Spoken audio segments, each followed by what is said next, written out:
Badvel BJP అభ్యర్థిగా విజయజ్యోతి పేరును ఖరారు చేసినట్లు కొన్ని మీడియాల్లో వస్తున్న వార్తలు అవాస్తవమంటూ వెల్లడించిన విజయజ్యోతి 2014 ఎన్నికల్లో టీడీపీ తరపున పోటీ చేసి ఓడిపోయిన విజయజ్యోతి ప్రస్తుతం కాంగ్రెస్ పార్టీలో రాష్ట్ర అధికార ప్రతినిధిగా ఉంటున్నాను, కాంగ్రెస్ పార్టీలోనే కొనసాగుతానని అన్నారు.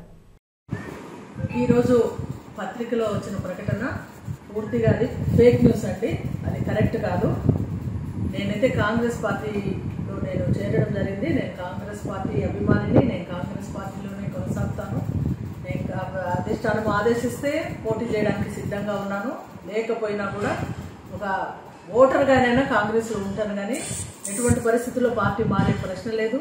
నేను ఎవరితో మాట్లాడడం లేదు. నేను అసలు అటువంటి ఆలోచన అనేది నాకు లేదు. ఇటువంటి దయ ఉంచి ఎవరైనా కూడా నన్ను అడగకుండా, నాతో మాట్లాడకుండా మీ ఇష్టం వచ్చినగా ప్రచారం చేయొద్దని పత్రిక వారిని, మీడియా వారిని కోరుకుంటా ఉన్నా. నేను ఒక నిబద్ధతతో ఉండేదాన్ని. నేను కాంగ్రెస్ పార్టీలోనే కొనసాగుతాను. నా లైఫ్ లాంగ్ నేను కాంగ్రెస్ పార్టీలోనే ఉండాలని నేను నిశ్చయం చేసుకున్నాను. కాబట్టి ఇదంతా గుర్తించి ఈ యొక్క ఫేక్ న్యూస్ను మీరెవరు దాన్ని పరిగణలోకి తీసుకోవద్దండి. నేను కాంగ్రెస్ పార్టీ అభిమానిని, కాంగ్రెస్ పార్టీ ఓటర్ను, కాంగ్రెస్ పార్టీ నాయకురాలిని. ఇదే అందరికీ నియోజకవర్గానికంతా తెలియజేయడం జరుగుతుంది.